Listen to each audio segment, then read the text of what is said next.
Welcome back to A Call to Rights, a show that encourages you to never be a victim, because a victim is someone with no options. Visit with us now as we investigate those options with guests from around the world. Get your calls in now, 602-277-5369. And now, here's your host, Steve Cates. And welcome back, ladies and gentlemen. Proud to be here behind this microphone for the last 15 years, wishing you and yours the best of a digital Easter Sunday and a Passover holiday. And for other holidays that come, we'll wish you the best also. 35 minutes after the hour, as I mentioned before, and if you're tired of hearing about what Communist China is doing, or you just shrug your shoulders and say, that's all the way on the other side of the world, I think you'll be enlightened and educated, and I certainly am, by our next guest. As China dealt with its coronavirus crisis and the outbreak, the world turns its attention away from the East Turkistan, Xinjiang region, where Muslim minorities have been sent to indoctrination camps and work programs that experts say amount to forced labor. This being reported by Melina Delkic from the New York Times. Our special guest in this particular segment, ladies and gentlemen, Prime Minister Salih Hudayar, a political refugee who escaped Xinjiang, says the Communist Chinese Party has suppressed the mass murder of Uyghurs, and many have died from sickness and starvation inside and outside of the forced labor camps since COVID-19. He joins us here on this radio show talking about his organization and its website, nationalawakening.org. Mr. Prime Minister in Exile, welcome to the Call to Rights show. How are you, sir? Thank you for having me. I'm doing great. How are you? No, it's always a privilege, and I mentioned this to listeners on this radio show. Our previous guest was talking about how we should return to manufacturing products in America. I appreciate your time in our last interview, but in the time we have today, sir, the East Turkistan National Awakening Movement, this is your organization. Tell us a little bit about yourself, and tell the audience here, just in case they're not sure, who are the Uyghur people, and talk about East Turkistan, and hopefully how you will return there, and hopefully there will be a freely elected government. That is the promise of tomorrow. Correct, sir? Yes, sir. My name is Salih Hudayar. I'm an Uyghur American refugee that escaped from East Turkestan at a very young age, and I grew up in Oklahoma and was educated here in the United States. I was recently elected as the Prime Minister of the East Turkistan Government in Exile back in November of 2019.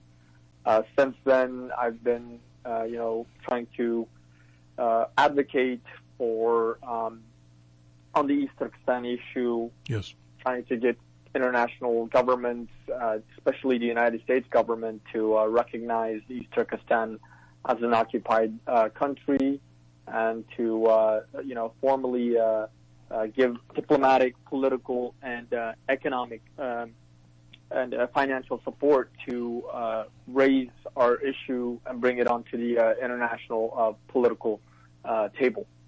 You know, sir, in the short time we have, too, if you can give us a little geography lesson, because, again, myself, I'm always honest with this audience. I try to know as many things as I can, but I must confess that I don't know all things, which is obvious. So describe East Turkestan, its location on the globe, and a little bit of the history and to what has happened there, let's say, over the last few thousand years, because there's been oppressors at every part of your border. Yes. East Turkestan is the homeland of the Uyghur and other Turkic peoples. East Turkestan is located in the far northwest corner of what is the Chinese Empire today, known as the People's Republic of China. It borders Russia to the north, Kazakhstan, Kyrgyzstan, Tajikistan to the west, Afghanistan, Pakistan, and India to the south, and Tibet, China, and Mongolia to the east. For a long time, East Turkestan has always maintained its independence, but in 1884, the Manchu Qing dynasty invaded and occupied East Turkestan, renaming it to Xinjiang, meaning the new territory. Yes. However, the people of East Turkestan revolted against the Chinese occupation and declared independence twice in 1933, which lasted about 6 months before the Soviets and the Chinese government intervened and overthrew it.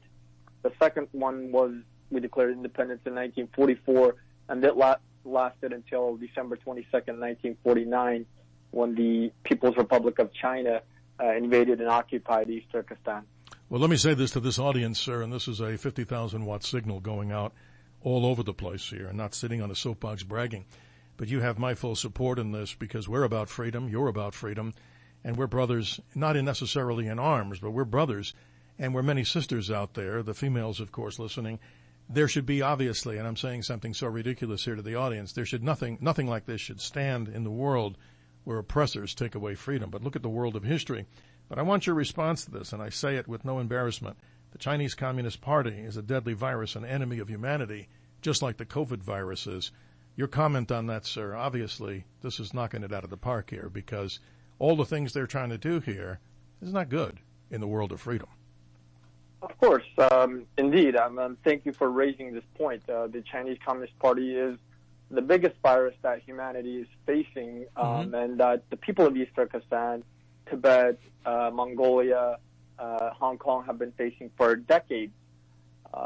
Over the past 70 years, China has been engaging in brutal colonization and genocide of its neighbors, and even today, it's building up its military to a massive point to where they're building, artificial islands with, military installations all over the East Asia Pacific region.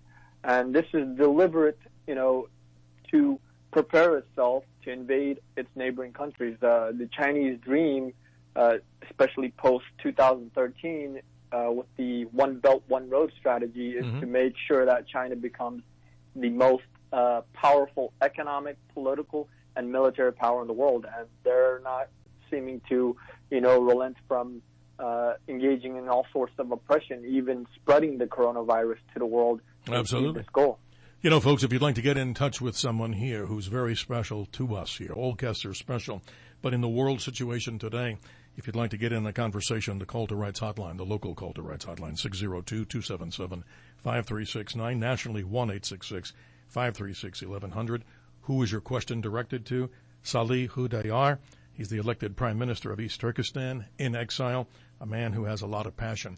But, sir, before we go to this particular break, describe to us the conditions so people in America who may not even think this is possible, talk about what's happening to these people as far as a concentration camp environment, re-education, meaning they're brainwashing in simple terms. What is happening to your people? In May of 2019, the U.S. Department of Defense stated that there's 3 million or more people in East Turkestan that are locked up in concentration camps. There are several million more people that have been sent to prison, along with millions of more have been sent to labor camps, and now they're being shifted to Chinese factories to work as slave labor amidst the current coronavirus pandemic, because the Chinese economy has been, falling. So now they need workers, and so they're using our people as slave labor. Well, this is interesting. People love Skechers, who doesn't like Skechers out there, right? Comfortable shoes, blah, blah, blah, blah, blah.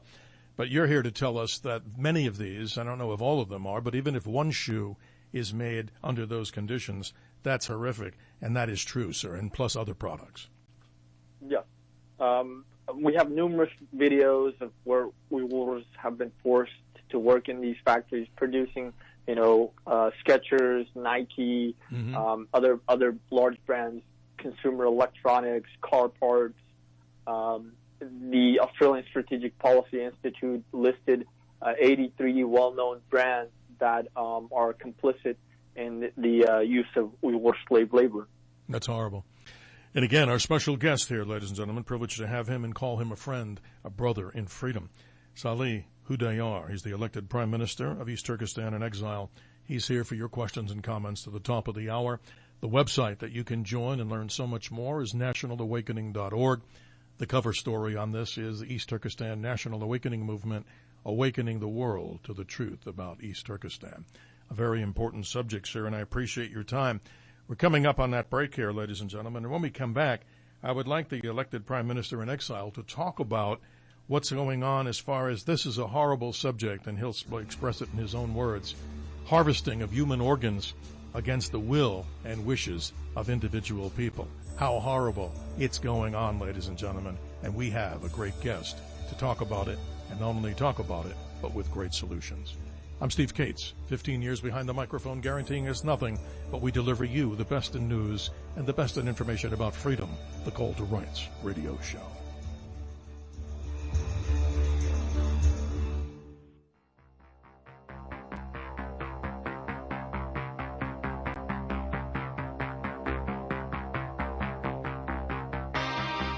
Welcome back to A Call to Rights, a show that encourages you to never be a victim, because a victim is someone with no options. Visit with us now as we investigate those options with guests from around the world. Get your calls in now, 602-277-5369. And now, here's your host, Steve Cates. And at 47 minutes after the hour, ladies and gentlemen, privileged and honored to be rejoined by Salih Hudayar, the elected Prime Minister of East Turkistan in exile. His website, of course, check it out often. And yes, you can donate to the cause, which is very important, at nationalawakening.org. Salih, let's go to the phone lines. Let's welcome Dennis in Mississippi. Dennis, you're on with the elected Prime Minister. How are you today? And happy Easter. Oh, yes. Thank you, Steve. Happy Easter to you, too. And I was doing a little research on this area of Central Asia. And I think we all agree that regime change should be priority one in China. Mm-hmm. You can see how dangerous a government they are. And as it relates to Turkistan particularly, it's also been retitled Xinjiang, is the Chinese label for the area. I have to ask the gentleman there if he thinks that they are engaged in what China has become a re-education camp with the surveillance and the Muslim communities and the Christian communities being totally assaulted and attacked. What is his take on all that? You'll have to take the answer off air. Salih, please continue on. We're excited to hear a response to that. Thank you for your question. The Chinese government's purpose of these concentration camps and political re-education, as you mentioned, it targets not only Muslims but also Christians and people of other faiths. The number one reason for this is only happening inside East Turkestan, and the reason for this is China fears East Turkestan regaining its independence. So these people are being sent regardless of their them being Uyghur Christians or Uyghur Muslims or other Turkic Muslims or Christians. Mm-hmm. They're being sent to be indoctrinated into Chinese ideology, and most of them are not even, have been there for several years and are not being released. In fact, a lot of people have died in these camps, and that's something that the media has not really been covering. Yes. One of the experts had stated that it seems like this is something that China has designed as like a slow-motion cook pot, to just kill off these people in these camps. Well, it's a horrific situation here, and again, I don't mean to make light of this, but obviously history is filled with these type of oppressors. And look at how many people, once again going back to China, I'll let you answer the question, but the comment what I would make is, since Mao Zedong took over in the Great Cultural Revolution around 1949, how many hundreds of millions of people were killed in China? I mean, that's horrible, and it seems like people just put it on a chalkboard and say, well, let's move on to the next country to talk about. It's horrific, right? Exactly. I mean, since the founding of the Chinese Communist Party, and especially during Mao's 30, 40-year reign, over 70 million people were killed as a result of, the Chinese government's Communist Party's ruthless oppression of, be it genocide, forced starvations, famines, and organ harvesting, mass executions.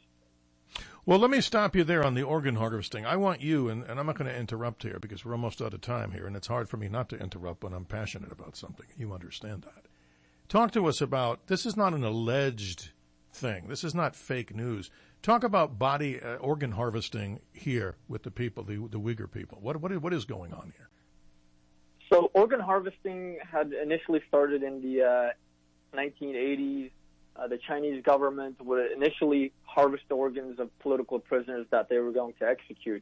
However, with the building of these mass internment facilities, of these concentration camps, and the mass DNA collection of over 36 million people in East Turkestan, the Chinese government has been harvesting the organs of Uyghurs and other Turkic peoples and selling them to, rich people in countries like Saudi Arabia, the Middle East, as halal organs, meaning that these are Muslims who've never had any, who've Yes. always kept to a strict Muslim diet and have not been exposed to, haram or non-clean things. This is very real. The Chinese government even has airports in East Turkistan. The airports have a special line specifically for organ transplant. That's horrible. And I'm reading about this, and it makes me just sick to my stomach. I mean, really, hearing about how the inhumanity, it's almost like the Holocaust in so many words, and it really is, and it's horrible. But, Salih, I want to salute you on a positive note. I want people to understand you're a proud American also, and that you have served time in the United States military. Talk a little bit about your schooling and your education and your service to our country. That's important. As I stated earlier, I grew up in Oklahoma. I always had a dream of being in the United States Army, being a military officer. Yes. So I did ROTC for a few years and even joined the Oklahoma Army National Guard. And then after finishing ROTC, I would hopefully become a commissioned officer. However, due to some medical problems that I had, I was given a medical discharge, and so I decided to take up international studies and politics instead. Absolutely. Again, the website, nationalawakening.org, the East Turkistan National Awakening Movement, awakening the world to the truth about East Turkistan. It's a horrific situation. As you know, sir, we talked about it in our last interview. We've had General Spaulding, a retired brigadier general who specialized in China and had so much to say, and he was talking about it in his words, how we need to really pay attention to the military threat of China, because, Salih, this is what they're doing out there. I wanted you to comment on it also. They're basically taking over the Spratly Islands, which I believe are somewhere off the coast of Vietnam in that South China Sea, and they're building what? Massive military bases. No one's stopping this. And they're actually threatening our reconnaissance aircraft that are flying through supposed international waters, international airspace, and our ships in international waters. When does this nonsense stop? Because it looks like China, not the people, right? Not the people. They want freedom. Look at the folks in Hong Kong. This damn government, somehow, it looks like it's going to erupt, and I hope that cooler minds prevail. Yes, this is, as I mentioned earlier, this is part of China's shift towards, achieving their Chinese dream, which is, again, political, economic, military domination of the world. And especially they have to expand in, the South China Sea area because there's large mineral and oil deposits, and it's a strategic trade route which they want to control. And to counter this, all those countries around bordering China, the United States, Japan, Vietnam, India, and even NATO, along with the rest of Europe, needs to push back. Because if we don't push back now, it'll be far too late, and a lot more people will pay the price. We're already paying the price. Millions of people around the world, are paying the price through just fear and anxiety of this coronavirus, which has been spread deliberately by the Chinese Communist Party. Comment more on that, because I want to hear your take on this. Again, we're hearing so much about it came from a bioweapons lab, and we're hearing in many, things. I don't believe everything I read on the internet, but tell us, that is your opinion. Give us a little more details of how you can substantiate that. And I'm not in disagreement. I just want to hear it. Yes. The origin of this virus is in Wuhan. In fact, when the virus first erupted, it was believed, and I've read many reports that it's believed to have leaked out of the biowarfare lab in Wuhan.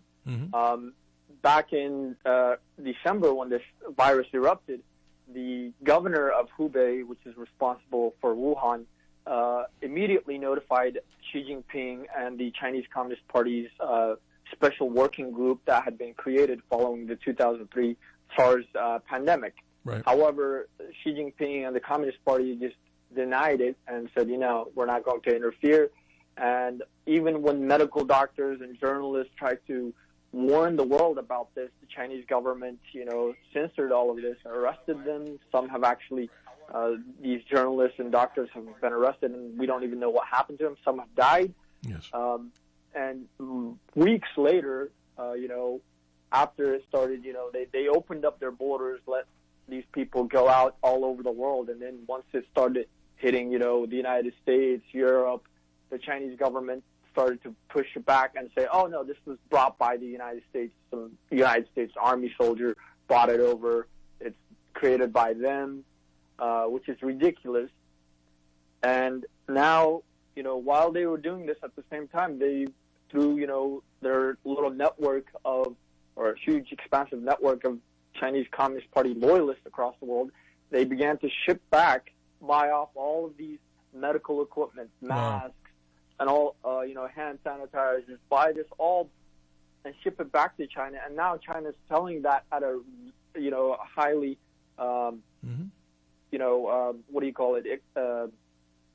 highly exploited rate. Yes, exactly. To the international world, to the international community, and saying that, oh, we're helping you prevent the virus. No, you helped spread the virus. Yes, they did. Yes, they are. And you have about a minute, sir. We're obviously closing out the show here. Sad to say, we'd like to have you back here, and I know you'll come back, of course. We talked about that before. But in less than a minute or so, the summation of what you need and what you're trying to do here at nationalawakening.org. Please continue. So what we're trying to do is effectively spread awareness about the reality in East Turkestan. We're trying to gain the international community support in working together to push back against the Chinese government and its Communist Party, and to end China's occupation in East Turkestan, and to hopefully, regain East Turkestan's independence. The international community, everyone can do is boycotting Chinese goods and pressuring their members of Congress, their government officials, to push back against China. Thank you, Mr. Prime Minister, the elected Prime Minister of East Turkestan in exile, Salih Hudayar. I thank you, sir. A happy day to you, and a happy day for all of us. A happy Easter and Passover season, ladies and gentlemen. We'll be back next week, we hope, with more interesting information. Yes.